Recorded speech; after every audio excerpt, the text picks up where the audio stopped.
Hello everyone, welcome to my channel. आज का topic है क्लास 8th मैथ्स के लिए, जिसमें मैं आप सभी के लिए न्यू चैप्टर लेकर आई हूं जिसका नाम है डेटा हैंडलिंग। ये चैप्टर बहुत ही इंटरेस्टिंग है और काफी अच्छा भी है, और कह सकते हैं अगर आप इसको अच्छे से समझेंगे तो ये चैप्टर इजी भी है।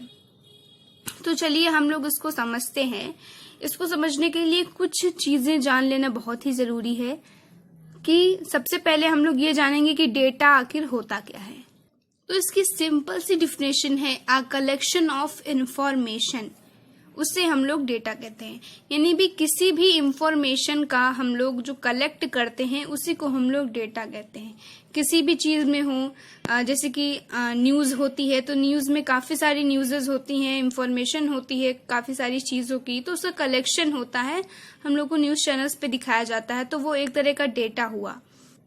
जैसे कि क्लास है तो उसमें कितने बच्चे कितने नंबर पाए, कितनी तरह से पाए, किस तरह उनको हर एक टेस्ट में उनका कैसे नंबर आए, तो वो एक तरह से लिखा होता है एक जगह पे, तो उसे हम लोग डेटा कहते हैं, कलेक्शन ऑफ इंफॉर्मेशन।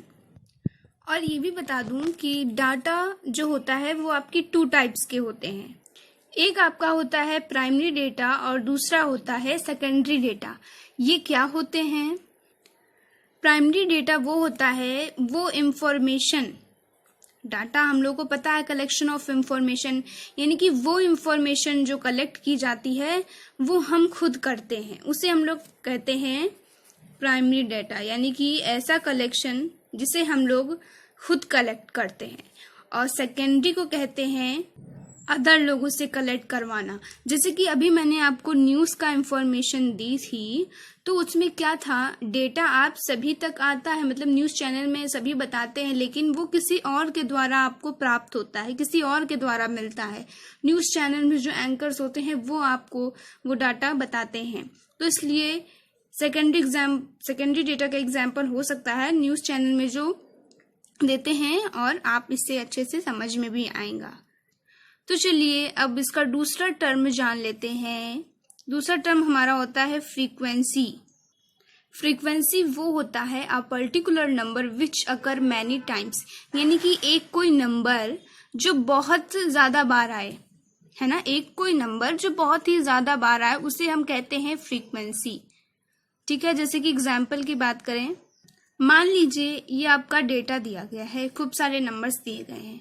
अब इसमें फ्रीक्वेंसी बताना है कि कोई भी नंबर आपका कितनी बार आता है, ये फ्रीक्वेंसी कही जाती है। जैसे कि इसमें अगर मैं बात करूं कि 2 की फ्रीक्वेंसी क्या होगी, 2 की फ्रीक्वेंसी क्या होगी, तो आप क्या करेंगे कि देखेंगे उस डेटा में कि 2 कितनी बार आया है। तो चलिए काउंट कर लेते हैं, 1 2 3। 2 कितनी बार आया है? 3 बार आया है। तो हम लोग क्या कहेंगे कि जो 2 की फ्रीक्वेंसी है वो कितनी है? 3 है। इसका मतलब 2 जो है वो 3 बार आया है। ठीक है, अब इसी तरह बात करते हैं कि 3 की फ्रीक्वेंसी कितनी है। 3 की फ्रीक्वेंसी कितनी है, यानी कि जो 3 नंबर है आपका डेटा में कितनी बार आया है। तो चलिए काउंट कर लेते हैं, 1 2, यानी कि 2 टाइम्स आया है, तो इसकी फ्रीक्वेंसी कितनी हो जाएगी? 2 हो जाएगी। इसी तरह हम अगर आपसे पूछें कि 4 की फ्रीक्वेंसी क्या है, तो यानी कि डाटा में आपका 4 कितनी बार आया है, तो आप काउंट कर लेंगे, 1 2 3 4। कितनी बार आया है? 4 टाइम्स आया है, तो 4 की फ्रीक्वेंसी हो जाएगी 4। अब इसी तरह फ्रीक्वेंसी मैं निकाल लूंगी 1 की, तो 1 की फ्रीक्वेंसी कितनी है? 1 है, यानी कि 1 जो है आपका एक ही बार आया है, तो इसकी फ्रीक्वेंसी 1 हो जाएगी। आई होप आप सभी को समझ में आ रहा होगा कि फ्रीक्वेंसी आखिर होती क्या है। अब हम लोग जान लेते हैं कि रेंज क्या होता है। रेंज की डिफिनेशन है the difference between highest and lowest power of data, यानी कि रेंज वो होता है आपका जो एक डेटा दिया जाता है। डेटा जैसे कि अभी मैंने यहाँ पे एग्जांपल में ये जो नंबर्स लिखे थे इसी को हम लोग डेटा कहते हैं। डेटा भी नंबर्स इसी तरह के लगभग दिए जाते हैं। तो क्वेश्चन में डिफिनेशन में कह रहा है the difference between highest and lower power of data, यानी कि जो आपको डाटा दिया गया है उसमें से जो सबसे हाईएस्ट पावर होती है, यानी कि जो सबसे बड़ा नंबर होता है, एंड लोअर पावर, लोअर का मतलब है जो सबसे कम नंबर होता है, उनके बीच का डिफरेंस। डिफरेंस का मतलब आप लोग जानते हैं, जहां कहीं भी डिफरेंस आ जाए मैथ की लैंग्वेज में तो समझ जाइए माइनस करने को कुछ ना कुछ वो कह रहे हैं। और रेंज निकालने का फॉर्मूला भी होता है। इसका फॉर्मूला ये होता है upper limit minus lower limit, यानी कि जो सबसे बड़ा नंबर है उसमें से हम सबसे छोटा नंबर क्या करते हैं, माइनस करते हैं। एग्जाम्पल में आप सभी के डेटा आपके सामने है, तो इसमें सबसे बड़ा नंबर कौन सा है, 6 है, 6 लिख लेंगे।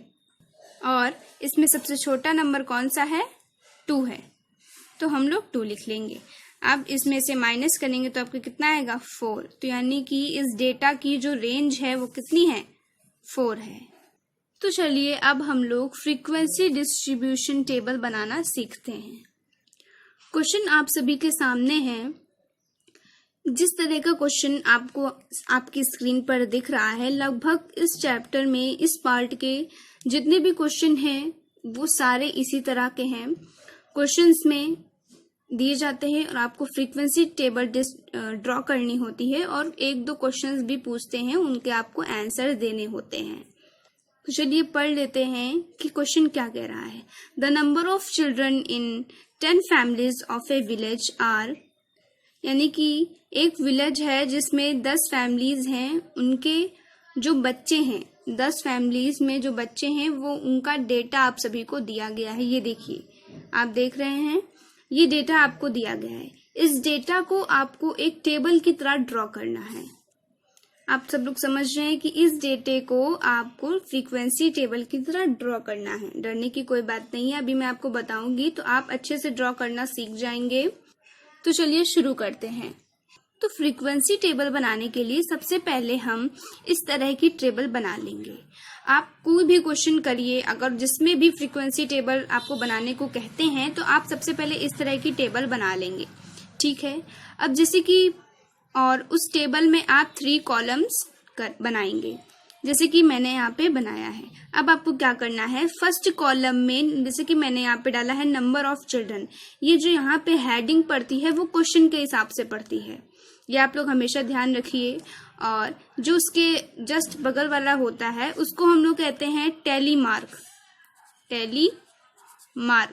इसको हम लोग कहते हैं टैली मार्क। और ये जो आपका होता है इसे कहते हैं हम लोग फ्रीक्वेंसी, को मैंने F से डिनोट कर दिया है। अब हम लोग करते क्या हैं, अब हम लोग नंबर ऑफ चिल्ड्रंस को नोट करना शुरू करते हैं। जैसे कि देखिए अभी यहाँ पे पहला नंबर है आपका 1, ठीक है, 1 अभी मैंने लिख दिया। अब सबसे पहले देखिए फ्रीक्वेंसी का मैंने आपको बताया था कि कोई भी नंबर आपका कितनी बार आता है उसे हम लोग कहते हैं फ्रीक्वेंसी। तो अभी यहाँ पे 1 की बात चल रही है, तो 1 आपकी टेबल में कितनी बार आया है ये आप देखिए। तो चलिए काउंट कर लेते हैं, 1 और 2, और आगे तो कहीं नहीं दिख रहा। तो चलिए यहाँ पे 1 की फ्रीक्वेंसी क्या हो गई, 2 हो गई। और टेलीमार्क बनाने का एक अलग तरीका होता है। जैसे कि क्या होता है टेलीमार्क में, जैसे कि इसकी फ्रीक्वेंसी पे टेलीमार्क बनता है। इसकी फ्रीक्वेंसी है आपकी 2, 1 की फ्रीक्वेंसी है 2, तो हम इसमें क्या करेंगे, ऐसे 2 लाइन खींच देंगे, इसका मतलब होता है टेलीमार्क। और इसका मतलब भी होता है कि यहाँ पे 2 लिखा है। चलिए ठीक है, अब हम आगे नंबर लिखते हैं 2 हमने लिखा। अब 2 की फ्रीक्वेंसी क्या है, मतलब 2 कितने टाइम्स आया है, चलिए काउंट कर लेते हैं, 1 और 2, ये भी 2 ही बार आया है। चलिए ठीक है, 2 हम लोग टेलीमार्क में ऐसे 2 लाइन खींच देंगे और इसकी फ्रीक्वेंसी भी कितनी है, 2 है। अब हमारा नेक्स्ट नंबर हम लोग लेंगे तो कितना है, 5 है। 5 को हमने लिखा और 5 की फ्रीक्वेंसी कितनी है, 1 है, और तो यहाँ पे 5 आया नहीं है, ठीक है। तो 1 है फ्रीक्वेंसी, तो 1 हम क्या करेंगे, एक ही लाइन खींच देंगे, इसका मतलब होता है 1। अब हम लोग दूसरा नंबर नोट करेंगे, जैसे कि 9 नोट किया, तो 9 की फ्रीक्वेंसी क्या है, 1 है, और ये 1 टाइम आया है, ठीक है। अब इसमें देखेंगे हमारा बच गया है 3 बचा है, तो चलिए 3 को नोट कर लेते हैं। 3 की फ्रीक्वेंसी है 2, तो हमने यहाँ पे 2 पे लिख दिया, 1 बार ले गए। और नेक्स्ट है हमारा 4, और 4 की फ्रीक्वेंसी कितनी है, 1 है, और 6 है, तो 6 की भी फ्रीक्वेंसी कितनी है, 1 है। जैसे कि कभी कभी क्वेश्चन में हमारा आ जाता है, मान लीजिए कोई भी नंबर है जैसे कि 5 है, तो मान लीजिए 5 की फ्रीक्वेंसी कभी कभी क्वेश्चंस में आ गई है 9 बार आया है, 5 कितनी बार आया है? 9 बार। तो हमें इसका टैली मार्क बनाना होगा। तो हम इसका टैली मार्क कैसे बनाते हैं? ऐसे क्या करेंगे, 1 2 3 एंड 4, ये 4 जो लाइंस हैं हमें ये शो कर रही हैं कि यहाँ पे कितना लिखा है, 4 है, लेकिन हमें बनाना तो 9 है।